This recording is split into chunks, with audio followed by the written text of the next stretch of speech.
résulte le rejet dans l'atmosphère, dans les eaux ou dans les sols, de produits toxiques ou inflammables, les fuites sont présentes sur les 20 dernières années dans plus de 50% des accidents industriels recensés dans la base de données ARIA du BARPI, qu'il s'agisse de rejets toxiques, d'incendies ou d'explosions. Pour prévoir et éventuellement modéliser les conséquences d'une de ces fuites, il est important de déterminer leurs caractéristiques et de connaître l'influence de ces caractéristiques sur le déroulement et les conséquences du phénomène de dispersion qui en résulte. Elles peuvent être brutales, entraînant des accidents spectaculaires, ou chroniques, diffusant à bas bruit des toxiques pendant des années, voire des dizaines d'années. Dans la suite de ce film, nous nous intéresserons aux fuites brutales et intenses. On distinguera la dispersion en champ proche, où on s'intéresse au voisinage de la brèche, et la dispersion en champ lointain, où on évalue la répartition du produit dangereux dans l'atmosphère loin du point d'émission. La modélisation de la dispersion en champ proche est un prérequis indispensable à la modélisation en champ lointain. Le terme source est la caractérisation de la nature, de la quantité et de la cinétique du rejet. Il permet de caractériser finement les dangers et risques qui peuvent exister dans une situation de rejet donnée et ainsi prendre les mesures adéquates pour réduire ce risque ou d'anticiper les mesures qui permettront de réduire les conséquences de la fuite si elle survient. Premier paramètre qui peut influencer sur le terme source. Le produit est-il stocké à l'état gazeux, liquide, gaz liquéfié à pression atmosphérique ou gaz liquéfié sous pression?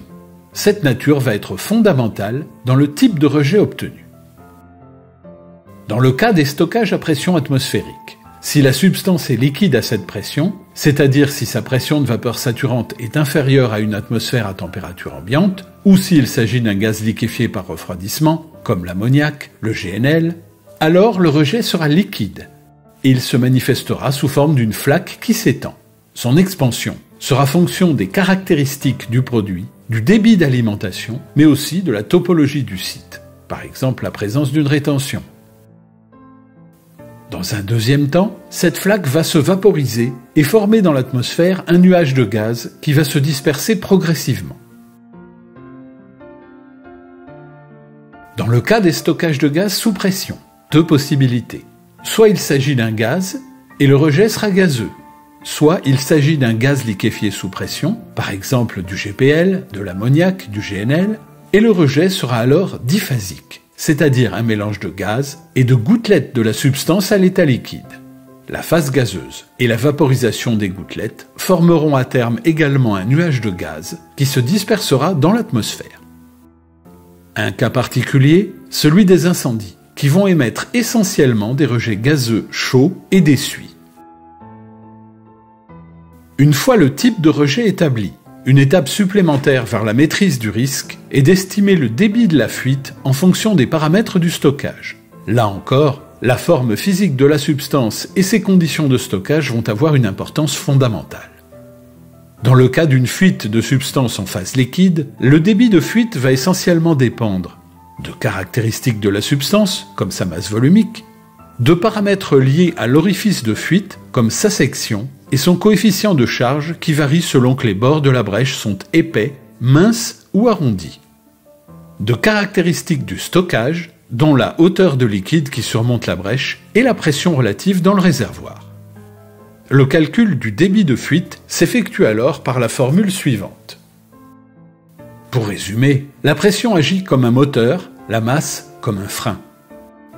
Dans le cas d'un gaz, c'est principalement la nature du gaz et le rapport entre la pression de stockage et la pression atmosphérique qui influe sur le débit de fuite.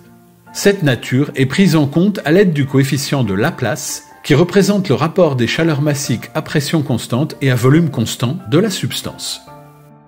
Deux cas vont se présenter. Soit le rapport de la pression atmosphérique et de la pression du réservoir est inférieur au rapport de pression critique, calculé à partir du coefficient de Laplace.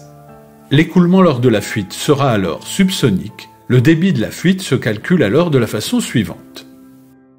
En bref, la vitesse de la fuite va augmenter avec la pression dans le réservoir jusqu'à ce qu'elle atteigne la vitesse du son. Deuxième cas, le rapport de la pression atmosphérique et de la pression du réservoir est supérieur au rapport de pression critique. cela signifie que l'écoulement lors de la fuite sera supersonique. Le débit de fuite se calcule alors de la façon suivante. Dans le cas d'un fluide diphasique, des phénomènes complexes peuvent apparaître de fragmentation mécanique ou thermique de l'écoulement, en fonction des pourcentages respectifs de liquide et de gaz dans le mélange biphasique. Les formules présentées sont alors inopérantes, et on procède alors par une approche pragmatique. Si le fluide qui s'échappe est surtout liquide, par exemple un fluide fortement refroidi dans le réservoir, pression de stockage très supérieure à la pression de vapeur saturante, on utilise la formule de Lacmé. Si le fluide est intermédiaire, par exemple un fluide stocké entre le sous-refroidissement et la saturation, pression de stockage supérieure à la pression de vapeur saturante, on utilise la formule de Fauske. Si le rejet est à l'équilibre, pression de stockage proche de la pression de vapeur saturante, on utilise la formule de Whitley. Dans le cas de l'évaporation d'une nappe, on supposera que celle-ci se répand à l'air libre. Deux régimes d'évaporation sont alors possibles. Premier cas, si la température ambiante est inférieure à la température d'ébullition de la substance, on considérera que l'évaporation est principalement gouvernée par les transferts de masse, qui dépendent eux-mêmes de la volatilité du produit et de la vitesse du vent. Des corrélations empiriques, proposées par exemple par l'UIC, Mackay et Matsugu ou le TNO, seront utilisées pour ajuster les modèles existants à la réalité. Les résultats obtenus sont assez variables et dépendent fortement de facteurs comme le caractère plus ou moins évaporant du produit testé, le fait que l'évaporation ait lieu en intérieur ou en extérieur, la vitesse de l'air et la taille de la nappe. Deuxième cas, si la température d'ébullition du produit est inférieure à la température ambiante, les échanges thermiques avec le sol seront importants. On calculera alors le débit d'évaporation en se basant sur ces échanges thermiques selon la formule suivante. Le débit d'évaporation diminuera donc au fur et à mesure que le sol refroidit. Dans le cas d'un rejet sur l'eau, ce refroidissement est moins net, car les mouvements convectifs dans l'eau vont remplacer l'eau de surface qui se refroidit par de l'eau profonde, plus chaude. Dans certains cas, d'autres facteurs peuvent intervenir. Par exemple, dans le cas des rejets confinés, il sera nécessaire de tenir compte de la dilution du nuage dans le local, de l'efficacité des équipements d'extraction, des fuites au niveau des parois du local, etc. Dans le cas de rejets en présence d'obstacles, on tiendra compte des quantités de liquide piégées et des modifications de concentration qui en résultent. La substance issue de la fuite forme alors un nuage, et celui-ci va évoluer en se déplaçant et en se diluant dans l'atmosphère. Les facteurs qui influencent cette évolution sont principalement la densité du gaz relativement à l'air, les conditions météorologiques comme la vitesse du vent, la stabilité atmosphérique, les conditions d'environnement, obstacles, conditions orographiques, relief. En ce qui concerne la densité du gaz, pour un gaz de même densité que l'air et soumis uniquement à l'action de l'air, ce gaz ne modifie pas significativement les propriétés de l'air qui le porte, et il aura tendance à se disperser, surtout sous l'action du fluide porteur, l'air. Le déplacement et la dilution du nuage vont principalement dépendre du vent et de la turbulence atmosphérique. Dans le cas des gaz lourds, les effets de la gravité seront alors prédominants. Il peut s'agir d'un gaz dense, du dichlore, du phosgène par exemple, d'un gaz froid, comme de l'hydrogène cryogénique, ou d'un gaz issu d'un rejet diphasique, par exemple le rejet de propane liquide sous pression. Ce type de nuage va avoir tendance à s'étaler et à s'effondrer tout en restant à proximité du sol. La dilution se fera donc plutôt sur les côtés et sur la face supérieure du nuage. Les gaz légers, quant à eux, seront principalement représentés par les gaz moins denses que l'air, comme l'hydrogène, le méthane, et par les gaz chauds, par exemple issus de fumée d'incendie. Ce type de nuage de gaz aura plutôt tendance à s'élever, ce mouvement pouvant accélérer sa dilution. Les conditions météorologiques se manifestent principalement par deux phénomènes. Le vent. Plus sa vitesse s'élève, plus le panache s'étire et reste concentré longtemps. La stabilité atmosphérique à petite échelle. La pression atmosphérique diminue avec l'altitude. Une masse d'air qui monte, se dilate et se refroidit.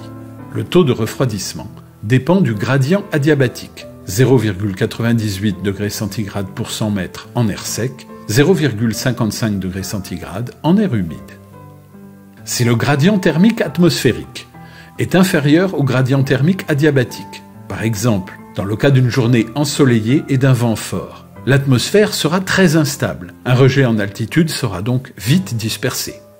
Si le gradient thermique atmosphérique est supérieur au gradient thermique adiabatique, par exemple lors d'une nuit claire avec un vent faible, l'atmosphère sera très stable. Un rejet en altitude restera concentré longtemps.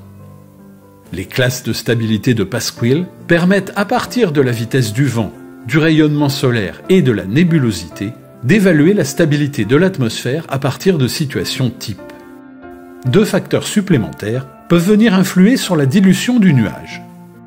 Premièrement, la rugosité. C'est la prise en compte au niveau général des irrégularités du sol qui sera différente suivant qu'on a affaire à une étendue d'eau, à de la rase campagne, à des zones bocagères ou faiblement urbanisées, ou à des zones forestières ou urbanisées. La présence d'éventuels obstacles, considérés comme tels quand ils ont une taille comparable à celle du nuage. Ces obstacles vont créer à leur voisinage des turbulences et des recirculations localisées, qui seront responsables, en amont de l'obstacle, de l'accroissement de la concentration du nuage et d'une augmentation du temps de circulation, en aval de l'obstacle, d'une décroissance de la concentration, d'une augmentation du temps d'exposition, d'une diminution de la largeur du nuage. La présence d'éléments de relief, qui peuvent générer les mouvements verticaux du nuage et son accélération au voisinage des crêtes. Enfin, la présence d'étendues d'eau à l'origine de brises littorales, brises de mer le jour, brises de terre la nuit, brises de pente sur les reliefs accentués. L'appréciation fine de tous ces facteurs permet d'évaluer pour chaque cas les effets liés à la dispersion de produits sur des sites industriels, pour une utilisation par exemple dans le cadre des études de danger ou des PPRT. Dans le cas des produits toxiques, cette appréciation permettra d'évaluer les effets toxiques. Dans le cas des substances combustibles, elle contribuera à l'évaluation des effets de surpression et ou des effets thermiques liés à leur inflammation ou à leur explosion. Dans tous les cas, cette appréciation permet également de mettre au point des modélisations performantes en envisageant des situations variées. Enfin, les études expérimentales menées par exemple dans des instituts comme l'ENERIS permettent d'ajuster ces modèles et de les rendre encore plus performants au service de la maîtrise des risques.